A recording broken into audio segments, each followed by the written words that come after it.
Assalamualaikum warahmatullahi wabarakatuh. Kami dari kelompok 3 akan menampilkan video pengkajian pada pasien resiko bunuh diri yang beranggotakan saya Elsa Maiga sebagai pasien, Saya Kamila Sari sebagai mama pasien. Saya Fiona Emilia Dewi sebagai perawat.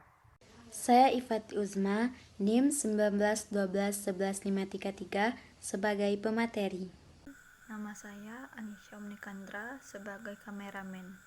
Assalamualaikum Dek. Waalaikumsalam Kak. Perkenalkan kakak perawat Fiona, kakak yang bertugas pada hari ini. Perkenalkan nama kakak Fiona Emilia Dewi. Kakak biasa dari Fiona. Adek bisa kakak Fiona. Sebelumnya nama adek siapa? perkenalkan nama saya Elsa Maiga, Kak. Ya. Sukanya biasa dipanggil apa? Kalau saja, Kak. Baiklah Elsa. Kakak bertugas kali ini melakukan pengkajian terkait masalah kesehatan adek ya. Karena menurut data yang sudah kakak baca, adek sebelumnya baru keluar dari rumah sakit karena beberapa masalah. Sebelumnya untuk berbincang-bincang lebih lanjut lagi, adek maunya kita berbincang di sini atau di mana? Di sini aja, Kak. Di sini aja ya. Baiklah, saya minta waktunya kurang lebih 30 menit untuk kita berbincang-bincang. Baiklah, Dek. Sekarang bagaimana perasaannya? Kurang baik, Kak. Kurang baik bagaimana? Bisa jelaskan sama kakak dari awal bagaimana adek itu bisa masuk ke rumah sakit? Gimana sih pada saat itu perasaan adek pada saat mengalami masalah itu? Sebenarnya ceritanya dulu saya masih SMA, Kak. Saya melakukan hubungan seksual dengan pacar saya dan ternyata saya hamil, Kak. Setelah itu saya memberitahu keluarga saya memberitahu pacar saya, tapi pacar saya tidak mau bertanggung jawab, Kak. Dia malah lari, Kak. Dan saya memberitahu orang tua saya sepertinya sangat sedih mendengar itu, Kak. Mereka hancur dan juga merasa malu dengan masyarakat di luar, Kak. Akhirnya saya merasa cita-cita saya tidak akan tersampaikan akibat apa yang sudah saya lakukan, dan saya merasa kalau saya tidak berguna lagi, Kak. Saya hancur dan akhirnya saya memutuskan untuk bunuh diri waktu itu, Kak. Bunuh dirinya ini pakai apa waktu itu? Saya bunuh diri di dalam kamar pakai tali, Kak. Jadi kamu mau mencoba bunuh diri pakai tali itu, gantung diri kamu? Iya, Kak. Waktu itu saya hancur banget, Kak. Nggak tahu mau ngapain lagi. Karena saya nggak mungkin juga bunuh anak dalam kandungan saya, Kak. Orang tua juga tidak memperbolehkan itu, Kak. Jadi gagal apa gimana? Saat saya bunuh diri di kamar itu, tiba-tiba mama datang, Kak. Dan mama suruh orang untuk buka pintu, dan akhirnya saya terselamatkan, Kak. Pada saat itu umurnya berapa? Sekarang umur saya 16 tahun, Kak. Kelas 2 SMA. Jadi sekolahnya putus ya? Iya, gara-gara kondisi ini sekolah saya putus, Kak. Karena adek berarti waktu itu merasa tidak berguna lagi, ya Kak. Depresi waktu itu? Iya juga, Kak. Pernah mengalami gangguan jiwa sebelumnya? Enggak pernah, cuman itu ya kayak depresi itu. Makanya dibawa ke rumah sakit sama mamanya ya? Iya, Kak. Pernah mendapatkan pengobatan sebelumnya? Selanjutnya tentang pada saat itu apakah adek pernah mendapatkan aniaya seperti aniaya fisik, seksual dari keluarga maupun pacarnya? Enggak, Kak. Orang tua saya tidak pernah menganiaya saya ataupun memberikan kekerasan maupun pukul di mana, Kak. Pacar saya juga enggak. Pada saat itu memang kemauan berdua, Kak. Kalau di keluarga gimana? Apakah orang tuanya memberikan reaksi seperti apa, menolak atau menerima? Awalnya setelah saya ceritakan kalau saya hamil, mereka sedikit menolak, Kak, tentang apa yang sudah saya katakan, seperti tidak percaya gitu, Kak. Mereka seperti gimana ya? Kayak kecewa gitu ya? Iya, Kak. Pasti ya. Kalau tindakan kriminal ada mendapatkan? Tidak, Kak. Perasa tadi tidak ada ya? Baiklah. Kalau di anggota keluarga adek, apakah ada yang mengalami gangguan jiwa? Ibu ya? Sepertinya tidak, Kak. Tidak ya. Hubungan adik sama keluarga gimana? Baik. Alhamdulillah masih baik, Kak. Baiklah. Kalau pengalaman adik di masa lalu, apakah ada pengalaman yang tidak menyenangkan sebelum dari kejadian adik bunuh diri ini? Tidak, Kak. Tidak ada. Tidak ada ya. Selanjutnya kita masuk ke kalau masalah tentang penilaian tentang tubuh adik ini, misalnya kayak terhadap aspek-aspek tubuh adik yang adik suka itu bagaimana? Alhamdulillah saya tidak merasa ada kekurangan dalam diri saya, Kak, untuk masalah fisik ataupun tubuh saya. Kalau peran adik di sekolah di rumah juga bagaimana? Kalau di rumah saya hanya diam setelah kejadian itu, Kak. Tapi kalau di sekolah, karena di sini saya tidak di sekolah lagi kan, jadi tidak pernah bertemu dengan teman-teman Kak, jarang. Jadi begitu ya. Kalau harapan adik selanjutnya bagaimana? Saya merasa sedikit hancur Kak tentang harapan hidup saya, karena sebelumnya saya punya cita-cita tinggi untuk menjadi sukses, tapi semenjak kejadian ini sepertinya harapan hidup saya tidak mungkin lagi Kak, karena kondisi ini kan saya sudah putus sekolah Kak. Kalau hubungan dengan orang lain bagaimana? Dengan teman-teman, dengan dan keluarga juga bagaimana? Masih lagi Kak. Temannya bagaimana? Jauh atau masih mau teman? Ada sebagian yang mau berteman, tapi ada sebagian yang sudah menjauh Kak. Terima kasih. Mengenai hubungan sosial adik, pertama dengan orang terdekat, dengan teman-teman, salah satunya dengan pacarnya saat ini. Gimana hubungannya sekarang? Setelah tahu saya hamil, dia nggak close contact itu Kak, nggak tahu gimana sekarang. Terus kontak sekarang ya. Kalau teman-temannya juga, Kalau teman-teman bertemu tidak pernah Kak, tapi kalau hubungi di telepon masih aman. kalau saat ini orangnya di rumah itu bagaimana? Atau di sekolah? Kalau di rumah seperti biasa Kak, bantu-bantu orang tua masih, walaupun sedikit-sedikit. Awal-awal kan sekarang kan sudah bisa menjadi makanan. Kalau di awal-awal saat kejadian itu gimana rasanya? Kalau di awal-awal itu lebih sering menyendiri Kak, karena badan juga rasanya lemas, jadi jarang untuk keluar kamar Kak. Karena keadaan berbeda dua sekarang ini ya, apakah ada hambatan berhubungan atau bersosialisasi dengan orang lain? Ada Kak, karena saya sering merasa pusing juga lemas, jadi lebih sering di rumah, jadi untuk berinteraksi dengan orang lain itu jarang Kak. Apakah orang tua seperti ada melarang kamu keluar? Ada Kak, Ada, karena gimana itu? Kenapa orang tua melarang kamu? karena mungkin takut di Malu lah ya, Kak. malu ya, ketahuan gitu ya. Dia takut ketahuan sama orang. Nah, selanjutnya mengenai keyakinan semenjak kejadian itu bagaimana rasa percaya atau berserah diri kepada Tuhan? Apakah yang blok atau bagaimana? Setelah kejadian itu bahkan saya lebih jarang sholat Kak, lebih jarang untuk mendekatkan diri pada Tuhan, karena merasa Tuhan itu kadang-kadang Kak. Ya. Tapi kalau sekarang bagaimana rasanya? Sekarang karena mendapat dukungan dari keluarga juga, disuruh untuk sholat, mengaji, sudah Kak, sudah mulai memperbaiki. Berarti sekarang kegiatan ibadahnya sudah mulai membaik ya. Jadi kalau untuk penampilan pada saat terkena musibah tersebut, bagaimana keadaannya? Karena saya sangat tidak rapi Kak, kadang-kadang rambut jarang disisir, seperti orang lemas gitu Kak. Saya mengerti pasti keadaan Anda waktu itu kacau ya. Iya, kacau sekali Kak. Kalau pakaiannya rapi tidak ya? Rapi atau tidak? Tidak Kak. Di rumah juga kadang lebih sering di kamar. Ya, lebih sering di kamar Kak. Jadi cara berpakaiannya berubah ya dari awal, dari sebelumnya sampai sesudah. Iya. Untuk kebutuhan nutrisinya makannya bagaimana? Pada saat ini makannya agak sedikit Kak, karena saya merasa mulai muntah serta pusing juga Kak. Jadi makannya itu perlu bantuan kayak ada dorongan dari itu suruh mama dulu baru makan. Iya Kak. Kalau untuk BAK dan BAB-nya ada gangguan masalah atau sulit untuk BAK atau BAB? Sih lancar aja ya. Kalau mandi berapa kali sehari? Mandi 2 kali sehari Kak. Jadi nggak ada gangguan? Nggak ada. Kalau berhiasnya bagaimana? Dan apakah ada kesadaran untuk berhias? Lebih jarang Kak. Jadi kalau untuk istirahat misalnya kalau siang itu ada tidur? Nggak ada Kak. Tidurnya siang apa ada atau nggak ada tidur? Kalau siang kadang-kadang cerita sama mama, tapi lebih banyak tidur di dalam kamar Kak. Lebih banyak maksudnya di dalam kamar dia mungkin tadi. Kalau tidur malamnya ada gangguan? Kalau tidur malamnya lebih lama tidurnya Kak, dan bangunnya akan lebih cepat. Biasanya tidurnya di atas jam 12, bangunnya itu jam 6 atau jam 5 atau jam 5 lebih Kak. Kalau ada yang mengkonsumsi obat? Nggak ada Kak. Ada. Kalau kesehatannya ada kayak perawatan, ada masalah kesehatan sehingga memerlukan nggak ada. Kalau kegiatan di rumah, kalau di rumah itu biasanya ngapain? Kalau pagi ada bantu mama di dapur atau bagaimana? Kalau pagi biasanya bantu mama nyapu atau masak Kak. Masaknya kayak nyiapkan sarapan makanan Iya. Kalau rumah gimana? Ada kamu bersih-bersih? bantu mama? Ada kak, kadang bantu kak. Jadi nggak malu lagi ya kalau udah sama mama sekarang.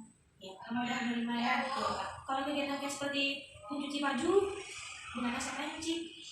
Mama kak, mama ya. Tapi kadang bantu kak. Kalau aku banget saya ada ya, mama ya. Iya kak.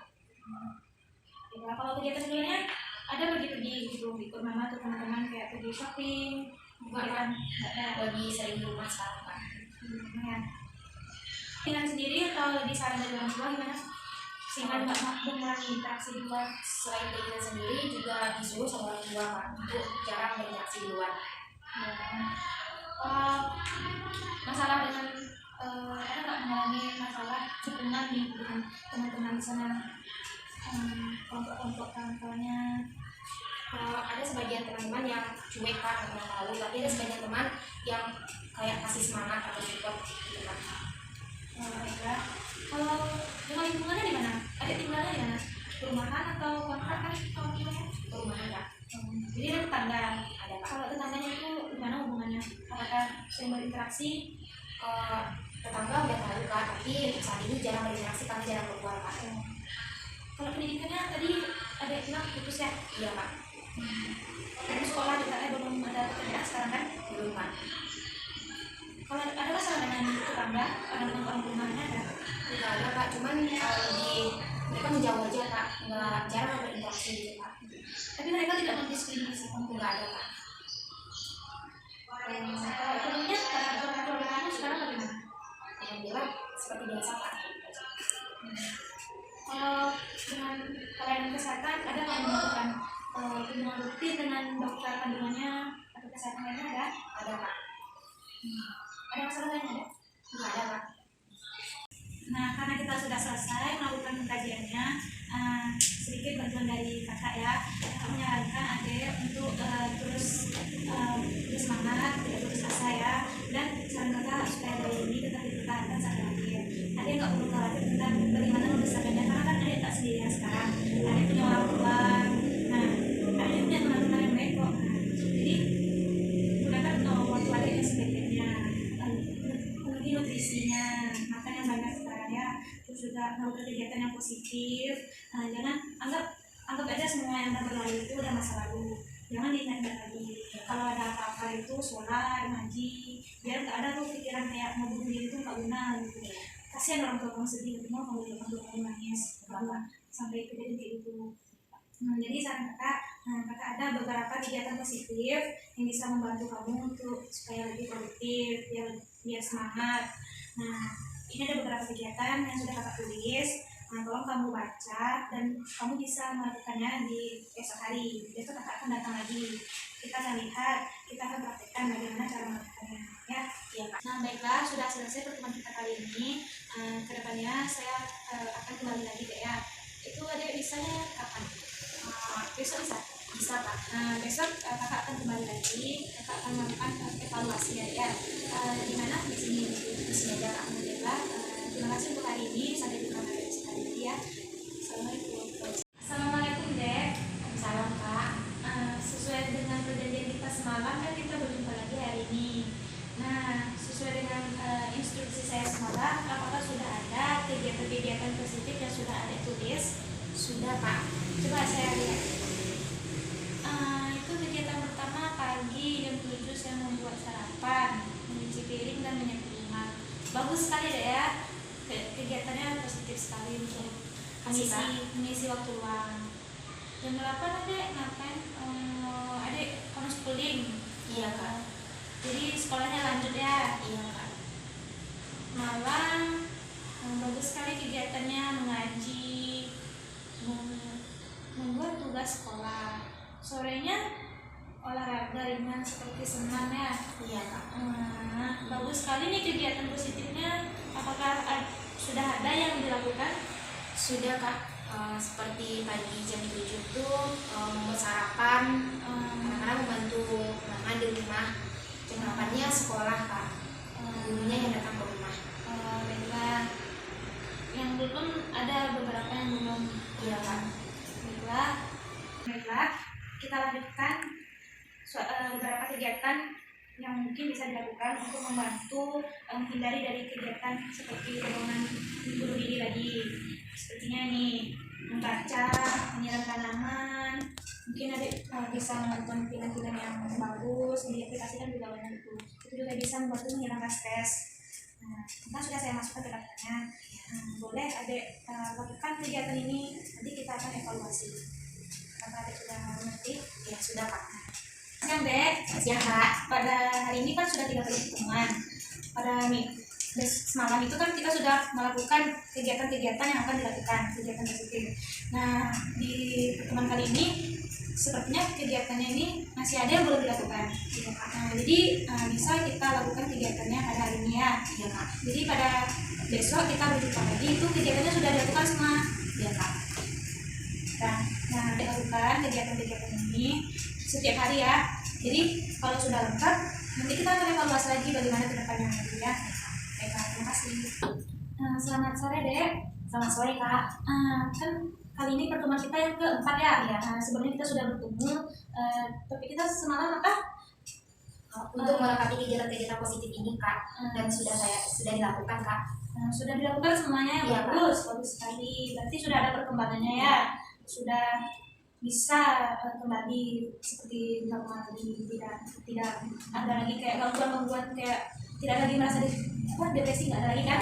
Sudah normal sekarang. Iya Kak. Nah, baiklah, untuk pertemuan kali ini kan karena sudah diisi semuanya, kita akan berbincang tentang bagaimana selanjutnya. Kan adik sekarang harus kuliah nih. Iya. Sudah kelas berapa? Melanjutkan yang kemarin Kak, kelas 2 SMA seharusnya Kak. Kelas 2 SMA. Ya. Berarti ini kan memasuki kelas 3 SMA ya kan? Adik mau kuliah di mana? Rencananya saya mau kuliah di universitas di sini Kak, di dekat sini aja. Di sini aja, nggak mau jauh dari orang tua atau gimana? Karena kan saya anak pertama Kak, jadi maunya di sini aja sambil jaga orang tua Kak. Oh ya, baiklah. Saran dari saya ke depannya lagi itu harus berhati-hati kalau berteman. Nggak perlu lah lagi pacaran-pacaran dulu. Perlu saja lagi pertemanan. Cari teman yang baik. Itu kan juga akan membawa baik diri kita sendiri. Untuk kedepannya itu jangan kalau ada masalah jangan simpan sendiri gitu. Kamu kan punya orang tua, walaupun sebesar apapun masalahnya, kamu kan siap menerima konsekuensinya kan. Kamu berani menerima mengambil risikonya atas tindakan kamu. Jadi ya itu saran dari saya, jangan menyimpan masalah sendiri, itu harus diceritakan. Kamu juga butuh seseorang untuk bisa mendengar kamu lagi. Nah, jadi ke depan itu sekolah itu yang baik aja lagi, supaya nanti bisa diterima di universitas pilihan. Dan kamu juga bisa mengambil pelajaran dari masa lalu itu. Juga kan kamu kan nanti nih berkali melahirkan, dan semoga anaknya sehat ya. Terima kasih atas waktu kita selama ini, semoga bermanfaat ya. Jadi ya, selamat tidur. Ini pertemuan kita yang kedua ya. Selanjutnya kita akan mengajarkan kegiatan-kegiatan yang akan ibu ajarkan untuk anak ibu. Contohnya ini misalnya ada di grafik yang sudah saya buat, ibu bisa mengajarkan anak ibu misalnya dari pagi. Di pagi itu jam 7 misalnya membuat sarapan, terus nanti ada mencuci piring, menyapu rumah, atau memberes-beres rumah. Pokoknya ibu itu sebisa mungkin memberikan kegiatan yang positif untuk anak ibu. Itu adalah cara supaya bisa membantu dalam proses penyembuhan dari risiko bunuh diri ya. Dan di sini ibu bisa ajarkan ke anak ibu, menyuruh dia melakukan kegiatan-kegiatan yang sudah dari awal. Karena sebelumnya juga saya sudah ajarkan ke anak ibu melakukan kegiatan yang positif, dan itu sudah dilakukan semuanya sama dia. Jadi tinggal keluarganya aja lagi yang mengingatkan anaknya untuk melakukan kegiatan yang positif. Terima kasih Bu. Selamat pagi Bu. Selamat pagi. Ini pertemuan ketiga kita ya Bu ya. Kita akan mengevaluasi kegiatan-kegiatan yang sudah ibu ajarkan untuk anak ibu. Di sini saya lihat sudah semuanya dilakukan Bu ya. Iya, Sudah tercontreng semuanya, berarti sudah dilakukan sama anak ibu. Jadi sudah berhasil ibu mengimplementasikan ini ke anak ibu. Jadi harapan saya ibu selalu memberikan perhatian kepada anak ibu. Karena apa? Orang tua yang perhatian ini bisa mengurangi stres yang dialami oleh anaknya. Dia tak merasa sendiri. Kadang resiko bunuh diri itu seseorang itu atau individu itu mengalami stres yang berlebihan. Stresnya itu karena apa? Karena faktor kejetus tadi. Dia tidak bisa menghilangkan atau mencari jalan keluar, mencari keputusan atas masalah yang dialaminya. Jadi kan banyak orang tua yang tidak mengetahui apa masalah anaknya karena itu orang tua kurang perhatian, kurang mendengarkan. Jadi untuk selebihnya ibu lebih perhatian pada ibu supaya terhindar dari risiko bunuh diri. Terima kasih ibu. Selamat pagi bu. Iya, selamat pagi. Ini pertemuan keempat kita bu ya. Sebelumnya kan kita sudah berdiskusi. Nah untuk sekarang ini saya akan menanyakan kembali bagaimana sih selanjutnya dukungan yang akan ibu berikan untuk anak ibu. Bagaimana selanjutnya langkah untuk anak ibu, dukungan yang akan ibu berikan. Kalau dia mau kuliah, saya akan kuliahkan dia di sini. Tapi kalau soal dia berteman-teman itu, saya batasi agar tidak terjadi yang tidak senonoh gitu. Jadi ibu takut kegiatan yang lalu itu akan terulang lagi. Sebaiknya anak ibu ini jangan terlalu dikekang, cukup ibu mengetahui circle pertemanannya dan memberikan nasihat. Nah, namanya juga anak perempuan kan nggak boleh bebas gitu ya. Jadi mungkin ibu memberikan sedikit pengertian untuk anak ibu dan semoga anak ibu juga mengerti akan keadaan ke depan, mau mendengarkan orang tuanya mana yang terbaik bagi buat dia. Juga cara membesarkan anaknya sekarang, kan sekarang lagi hamil. Nah ibu juga harus kedepannya berpikir bagaimana proses lahirannya apa aja yang mau disiapkan. Nanti lahirnya itu kan kita nggak tahu normal atau sesar. Jadi kalau sesar itu kan butuh biaya yang banyak. Jadi itu mungkin yang harus ibu persiapkan lagi untuk kedepannya, karena persiapannya itu sudah harus matang gitu. Juga pasti sesudah melahirkan nanti anak ibu ini nggak bisa ditinggal, butuh bantuannya dari ibu juga. Jadi itu yang harus ibu dukungan yang harus ibu berikan untuk anak ibu. Ibu harus hadir di samping dia kalau ada yang dibutuhkan. Lagi sedang hamil kan bu. Iya. Jadi itu saran saya bu ya. Kedepannya semoga anak ibu itu lebih baik lagi dan ya tidak terjadi lagi risiko bunuh diri. Terima kasih ibu.